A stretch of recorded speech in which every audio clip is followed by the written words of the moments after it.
महान कवि होचंती महाकवि कालिदास। आपण माने जानिछंती जे प्रकार विद्वान पंडित थिले, केते काव्य से रचना करिछंती, केते संस्कृत काव्य मध्य रचना करिछंती, से होचंती महाकवि कालिदास। तथापि एते ज्ञानर अधिकारी होई मध्य, राजांकर प्रिय पात्र होई मध्य से कालिदास देखंतु तांकर जीवन काल मध्यरे अंतिम समय रे जणे बेश्यांक हस्तरे तांकर मृत्यु हैला। कौन थिला या कालिदासंकर जीवनी कथा, कहीं जणे बेश्या हस्तरे से मृत्युवरण कले।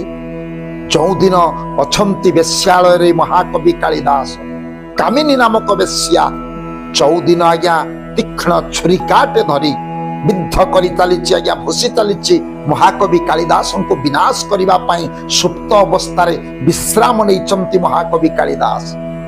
एई समय रे कामिनी बेश्या से दिन आज्ञा छुरी काटी को धरी भूसी चलीचंती विनाश करिबा को महाकवि कालिदास को विनाश करिबा पाई चलीचंती आज्ञा छुरी का आघात करी रक्त जुड़ू बुड़ू अवस्था, धार धार रक्त धार बही जाउछि। महाकवि कालिदास चित्कार करुछंती निजे बंचिबा पाई। तथापि ए भली महान कवि जणे बेश्यांक निकटरू आघात पाई से दिन चिरदिन पाई आखि बोची देले, प्राणवायु तांकर उड़ी गला। तेबे आसंतु जानिबा पुराण रहस्य माध्यमरे प्रकृत रे ए बेश्या जनक किए, काहेकि निर्मम भावरे निर्दय भावरे महाकवि कालिदास को आक्रमण करी छुरिका आघात रे तांको विनाश करिबा पाई से दिन आगे गले। आपण माने जानिछंती महाकवि कालिदास विद्वान पंडित भावरे सबुआड़े आज्ञा तांकर महिमा विघोषित हैला। तेणु प्रथम थर ये महाकवि कालिदास प्रथम रे विवाह करथिले पार्वती नामनी जने दंपत्ति को बा जने झियो को से विवाह करथिले। से पार्वती हेले तांकर प्रथम पत्नी। पार्वतींकर जेतेबेले ये पार्वती अवश्य मृत्यु मुखरे पड़ी नथिले, तथापि निखोज हो जाइथिले। ये प्रथम पत्नी कालिदासंकर प्रथम पत्नी पार्वती निखोज हो जाइथिले। तेणु आपण माने कहबे निखोज काई के हला ना, दिनकरे चोर माने डाकू माने आज्ञा चोरी करिबा पाई आसीथिले, तांको बापांको घरे थिले पार्वती। एही समय तांको बापांको हत्या करी पार्वती को आज्ञा डकायत माने नहीं जाइथिले। सेही दिन पाखरु कालिदासंक निकट को से फेरी पारिले। तेणु प्रथम पत्नी चली गले, ये विच्छेद जंत्रणा कालिदास भोगिनी। द्वितीय रे विवाह कले आज्ञा रत्नावती को विवाह कले। से रत्नावतींकर मध्य किछि दिन परे वैवाहिक जीवन चलिबा समय रे किछि दिन परे तांकर अकाल वियोग घटिला। पुणी तृतीय रे विवाह हेले जो पत्नी को जी होचंती कालिदासंकर तृतीय पत्नी प्रत्युत्तमा बोली आज्ञा कहंती, शास्त्र प्रमाण दैचंती। तांको ठारू धिक्कार सुनिला परे तापरे जाई संपूर्ण ज्ञान उदय होइतिला कालिदासंकर। एमिति धिक्कार करिथिले, एमिति भत्सना करिथिले कालिदासंको, ज्ञान उदय हवा संगे संगे संसार प्रति वैराग्य भाव आसितिला। घर छाड़ी कालिदास चली जाई। तेबे आज जो कथा मु आपण मानक आगे उपस्थापन करुछि, उज्जयिनी रे थिले आज्ञा महाकवि कालिदास। अंतिम पर्याय रे शेष समय आड़कू से उज्जयिनी रे थिले। दिनकरे तांको निकटरे संवाद पहुंचिला जे श्रीलंकार राजा होचंती कुमार गुप्त। से मध्य जणे कवि पंडित थिले एवं कवि मानकु बहुत आदर करुथिले। पंडित मानकु से भारी सम्मान जणाउथिले। कालिदासंकर महिमा जेतेबेले चतुर्दिगरे विघोषित हैला, तांको काव्य रचनार शैली को जेतेबेले पाठ कले कुमार गुप्त, से आश्चर्य हेले। ये भली ज्ञानर अधिकारी होचंती महाकवि कालिदास, तांको मु थरे दर्शन करिबि। तेणु संवाद पहुंचीथिला कालिदासंक निकटरे, आपणकर जदि अनुग्रह हुअंता मु दर्शनाभिलाषी आपण मो राज्य को आसंतु, आम श्रीलंका रे आसी आपण मते दर्शन दियंतु अनुरोध करथिले महाकवि कालिदास। तेणु महाकवि कालिदास ये संवाद पाइला परे चिंता कले निश्चित भाव श्रीलंका को जाई କୁମାର ଗୁପ୍ତଙ୍କୁ ମୁଁ ଭେଟିବି। ଏହି ଆଶା ମନରେ ବାନ୍ଧି ଉଜ୍ଜୟିନୀରୁ ମହାକବି କାଳିଦାସ ବାହାରିଥିଲେ ସେଦିନ ଶ୍ରୀଲଙ୍କା ଅଭିମୁଖେ। ଆଜି ଦିନର ତ ଯାନବାହନ ଭଳି ସୁବିଧା ସୁଯୋଗ ସେତେବେଳେ ନଥିଲା। ବହୁ ଦିନ ପଥ ଅତିକ୍ରମ କଲା ପରେ କାଳିଦାସ ଯାଇ ପହଞ୍ଚିଲେ ଗୋଟାଏ ମଠରେ ଯାଇ ପହଞ୍ଚିଲେ, ଯୋଉଠି ଦେବ ମନ୍ଦିର ଅଛି, ସୁନ୍ଦର ମଠଟେ ଅଛି, ପ୍ରଭୁଙ୍କର ପୂଜା ଅର୍ଚ୍ଚନା ଚାଲୁଛି ସେ ମଠରେ। ସେଇ ମଠରେ ଯାଇ ଯେତେବେଳେ ପହଞ୍ଚି ଗଲେ, ସେ ମଠରେ ଯାଇ ଯେତେବେଳେ ପହଞ୍ଚିଛନ୍ତି, ଏତିକି ବେଳେ କାଳିଦାସଙ୍କୁ ଦର୍ଶନ କରିଛନ୍ତି ମଠାଧୀଶ। କାଳିଦାସଙ୍କର ମହିମା କଥା ଆଗରୁ ଶୁଣିଥିଲେ। ସ୍ୱୟଂ କାଳିଦାସଙ୍କୁ ଯେତେବେଳେ ଦର୍ଶନ କଲେ ସସମ୍ମାନେ ସେ ମଠାଧୀଶ ପାଛୋଟି ନେଲେ, ସେଇ ମଠକୁ ନେଇଛନ୍ତି କାଳିଦାସ। କାଳିଦାସ ସେଇ ଆଶ୍ରମ ବା ସେଇ ମଠରେ ଯାଇ ଯେତେବେଳେ ଅବସ୍ଥାନ କଲେ, ପ୍ରଥମ କରି ଓଢ଼ଣା ଦେଇ ଜଣେ ନାରୀ ଆସି କାଳିଦାସଙ୍କୁ ଦର୍ଶନ ଦେଲେ। ସେ ନାରୀ ଜଣକ ଯେତେବେଳେ କାଳିଦାସଙ୍କୁ ଦର୍ଶନ କରିଛନ୍ତି, ଆଖିରୁ ତାଙ୍କର ଧାର ଧାର ଲୋତକ ବହିଲା। କାଳିଦାସ ତାଙ୍କୁ ଦେଖିଲା କ୍ଷଣି ସେ ମଧ୍ୟ ଆଉ ସ୍ଥିର ହୋଇ ରହିପାରିଲେ ନା। କାଳିଦାସଙ୍କ ଆଖିରୁ ମଧ୍ୟ ସେଦିନ ଧାର ଧାର ଲୋତକ ବହିବାକୁ ଲାଗିଲା। ଆପଣ ମାନଙ୍କ ମନରେ ପ୍ରଶ୍ନ ଉଠିବ, ଏ ନାରୀ ଜଣକ କି? କାଳିଦାସଙ୍କୁ ଦେଖିଲା ପରେ ହଠାତ୍ କାହିଁକି ତାଙ୍କ ଆଖିରୁ ଲୋତକର ବନ୍ୟା ପ୍ଲାବିତ ହେଲା? କାଳିଦାସ ମଧ୍ୟ ଧୈର୍ଯ୍ୟ ଧରି ରହିପାରିଲେ ନା। ଧୈର୍ଯ୍ୟଚ୍ୟୁତି ଘଟିଲା। ସେ ମଧ୍ୟ ଆଖିରୁ ଧାର ଧାର ଲୋତକ ବୋହି କାନ୍ଦି ଉଠିଲେ ସେଦିନ କାଳିଦାସ।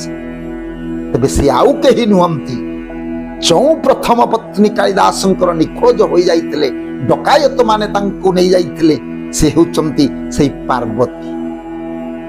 କାଳିଦାସଙ୍କ ମନରେ ଯେଉଁ ଥିଲା, ସେଇ ପାର୍ବତୀ କଥା ସଦା ସର୍ବଦା ପ୍ରଥମ ପତ୍ନୀ କଥା ଚିନ୍ତା କରୁଥିଲେ। ତେଣୁ କିଛି ଦିନ ଏଇ ଆଶ୍ରମରେ ରହିଗଲେ ମହାକବି କାଳିଦାସ। ପ୍ରଥମ ପତ୍ନୀର ସେବା ଯତ୍ନରେ ସେଇ ଆଶ୍ରମରେ ରହିଲେ। ତେବେ ଏ ଆଶ୍ରମକୁ ଏ ପାର୍ବତୀ କେମିତି ଆସିଲେ? ନା ଯୋଉ ଡକାୟତ ମାନେ ନେଇ ଯାଉଥିଲେ, ଏ ମଠାଧୀଶ ତାଙ୍କୁ ଉଦ୍ଧାର କରି ଏ ଆଶ୍ରମରେ ରଖିଥିଲେ ବା ରହିଥିଲେ ଏ ଆଶ୍ରମରେ। ତେଣୁ କିଛି ଦିନ ପତି ପତ୍ନୀ ଭାବରେ ସୁନ୍ଦର ଭାବରେ ଜୀବନ ଯାପନ କଲେ ଏ ଆଶ୍ରମରେ କାଳିଦାସ ଏବଂ ତାଙ୍କର ପତ୍ନୀ। ମଠାଧୀଶଙ୍କ ସହଯୋଗରେ ସେଇଠି ଅବସ୍ଥାନ କରି ରହିଥାନ୍ତି। ହଠାତ୍ ଦିନକରେ କିଛି ଦିନ ପରେ ପାର୍ବତୀଙ୍କର ପ୍ରାଣବାୟୁ ଉଡ଼ିଗଲା। ସେ ମଧ୍ୟ ମୃତ୍ୟୁ ମୁଖରେ ପଡ଼ିଲେ। ପୁଣି ନିଃସ୍ୱ ଅସହାୟ ହୋଇଗଲେ କାଳିଦାସ। ମନରେ ଇଚ୍ଛା ଅଛି ସେ ଯାଇ ଭେଟିବେ ଶ୍ରୀଲଙ୍କାରେ କୁମାର ଗୁପ୍ତଙ୍କୁ। ତେଣୁ ମଠାଧୀଶଙ୍କ ସହଯୋଗରେ ନୌଯାତ୍ରା ବା ଜଳପଥରେ ସେ ଯାତ୍ରା କରିବା ପାଇଁ ବାହାରିଲେ ଏବଂ ନୌଯାତ୍ରା ଆରମ୍ଭ କଲେ। ମଠାଧୀଶଙ୍କ ସହଯୋଗରେ ଯାଇ ଶ୍ରୀଲଙ୍କାରେ ପହଞ୍ଚିଲେ କାଳିଦାସ। ଶ୍ରୀଲଙ୍କାରେ ଯାଉ ଯାଉ ପହଞ୍ଚୁ ପହଞ୍ଚୁ ତାଙ୍କୁ ସନ୍ଧ୍ୟା ହୋଇଗଲା। ଚିନ୍ତା କଲେ, କୁମାର ଗୁପ୍ତଙ୍କୁ କୋଉଠି ମୁଁ ଖୋଜିବି? ମୁଁ ତ ଏଠି ନୂଆ ଆସିଛି, ଏ ସ୍ଥାନର କାହାରି ସହିତ ମୋର ଚିହ୍ନା ଜଣା ନାହିଁ। ଏଇ କଥା ବିଚାର କରି କାଳିଦାସ ଭାବିଲେ, କୋଉଠି ଟିକେ ବିଶ୍ରାମ ନେବି, ପ୍ରଭାତରୁ ଯିବି କୁମାର ଗୁପ୍ତଙ୍କୁ ଦର୍ଶନ କରିବା ପାଇଁ। ଏତିକି ବେଳେ ଯାଉ ଯାଉ ଦେଖିଲେ ଗୋଟେ ସୁନ୍ଦର ଅଟ୍ଟାଳିକାଟେ ଅଛି। ଚାରିପଟେ ପାଚେରୀ ସବୁ ହେଇଛି, ଗୋଟେ ସୁନ୍ଦର ଦ୍ୱାର ଦେଶଟେ ଅଛି। ତେଣୁ ଚିନ୍ତା କଲେ, ଏଇ ଯୋଉ ପାଚେରୀ ହେଇଛି, ୟାରି କଡ଼ରେ ଆଜି ରାତ୍ରି ଯାପନ କରିଦେବି। ମୋ ନିକଟରେ ଧନରତ୍ନ ଐଶ୍ୱର୍ଯ୍ୟ ତ କିଛି ନାହିଁ। ତେଣୁ ବିଶ୍ରାମ ନେବା ପାଇଁ ଆଉ ଭୟ କଣ? ଚୋର ଭୟ ମଧ୍ୟ ନାହିଁ। କେତେ ଖଣ୍ଡ ପୁସ୍ତକକୁ ମୁଁ ରଖିଛି ଗଣ୍ଠୁରେ। ତେଣୁ ସେଇଠି ବିଶ୍ରାମ ନେବା ସମୟରେ ଜଣେ ଅନିନ୍ଦ୍ୟ ସୁନ୍ଦରୀ ରୂପବତୀ ନାରୀ ଆସି ଛିଡ଼ା ହେଲେ କାଳିଦାସଙ୍କ ସମ୍ମୁଖରେ। କହିଲେ, ହେ ମହାଭାଗ, ଆପଣ କିଏ? ନା ମୁଁ ହଉଛି କାଳିଦାସ। ନିଜର ପରିଚୟ ଯେତେବେଳେ ପ୍ରଦାନ କରିଛନ୍ତି, କବି ଭାବରେ ପରିଚୟ ଯେତେବେଳେ ପ୍ରଦାନ କଲେ, ସେ ଯୋଉ ରୂପବତୀ ନାରୀ ଜଣକ କହିଲେ, ଆପଣଙ୍କ ଭଳି କବି ପଣ୍ଡିତ ପୁଣି ଏଇ ପାଚେରୀ ପାଖରେ ରହିବେ? ଆସନ୍ତୁ, ଆପଣ ମୋ ଅଟ୍ଟାଳିକାକୁ ଆସନ୍ତୁ। ରାତ୍ରି ଯାପନ କଲା ପରେ ଆପଣ ପ୍ରଭାତରେ ଆପଣଙ୍କ ଗନ୍ତବ୍ୟ ପଥରେ ଚାଲିଯିବେ। ତେଣୁ କୁମାର ଗୁପ୍ତଙ୍କୁ ଭେଟିବା କଥା ମଧ୍ୟ ଇତି ଅବସରରେ କାଳିଦାସ କହିଛନ୍ତି, ଏକଥା ଜଣେଇଛନ୍ତି। ତେଣୁ ଯେଉଁ ନାରୀ ଜଣକ ତାଙ୍କୁ ସୁନ୍ଦର ଅଟ୍ଟାଳିକା ମଧ୍ୟକୁ ନେଇଗଲେ, ତାଙ୍କର ସେବା ଶୁଶ୍ରୂଷା କଲେ, ରହିବା ପାଇଁ ସ୍ଥାନ ଯୋଗେଇ ଦେଲେ, ସୁନ୍ଦର ଘରଟେ ତାଙ୍କ ପାଇଁ ଯୋଗେଇ ଦେଲେ, ସେଠି ରାତ୍ରି ଯାପନ କଲେ, ଖାଦ୍ୟପେୟର ବନ୍ଦୋବସ୍ତ କଲେ।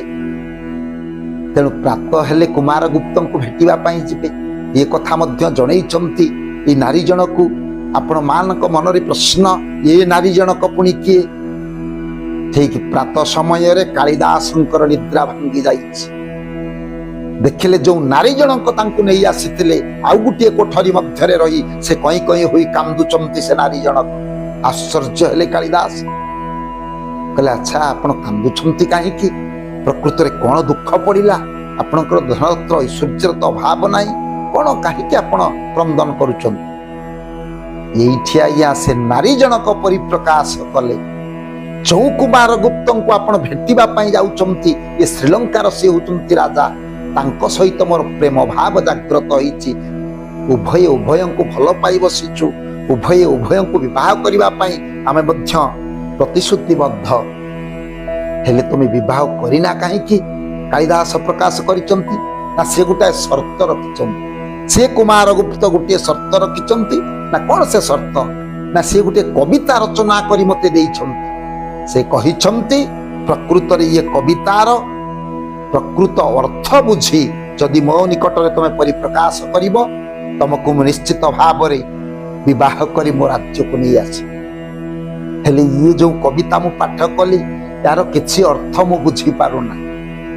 महाकवि कालिदास सेदिन कहते ये कथा आज्ञा सी ये कविता टी को नहीं जिते कालिदास पाठ करी बुझी गले समस्त अर्थ आज्ञा सुंदर व्याख्या करी सुंदर भाव महाकवि कालिदास कुमार गुप्त देइथिबा जो कविता तार अर्थ को प्रांजल भाव बुझे देले से नारी जनक। तेणु कुमार गुप्त को भेटिबे नारी जनक मन स्थिर करिसंती प्रेम भाव सृष्टि होइछि से कुमार गुप्त को विवाह करिवे।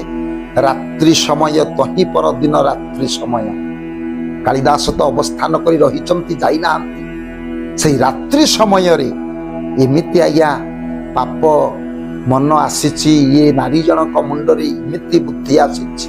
चिंता कले जदि प्रकृत रे कुमार गुप्त जानी जिबे ये कवितार अर्थ मु करी नाही प्रकृत रे ये कवि जनक कालिदास करिसंती तेबे मते से केबे विवाह करिबे ना। ये जो भावांतर सृष्टि हैला यार कुप्रभाव एमिति पड़िला तांको अंतर मध्यरे हठात आज्ञा मनरे विचार कले ये कालिदास को जदि मु विनाश करि देबी तेबे कुमार गुप्तंको पाखरे ये कथाटा पहुंची पारिबो ना।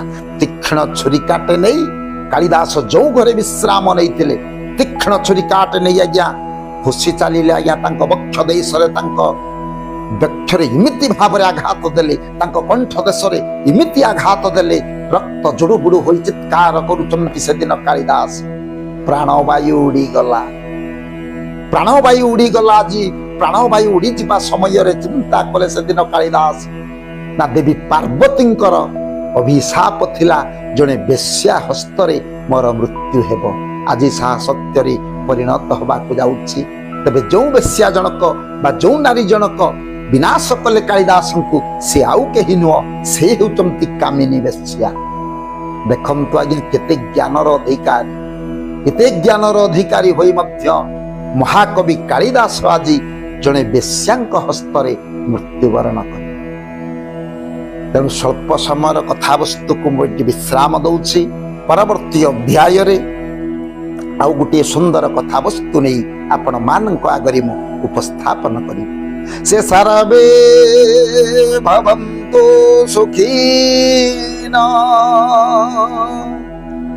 सर्वे सन्तु निरामयाः सर्वे भद्राणि पश्यन्तु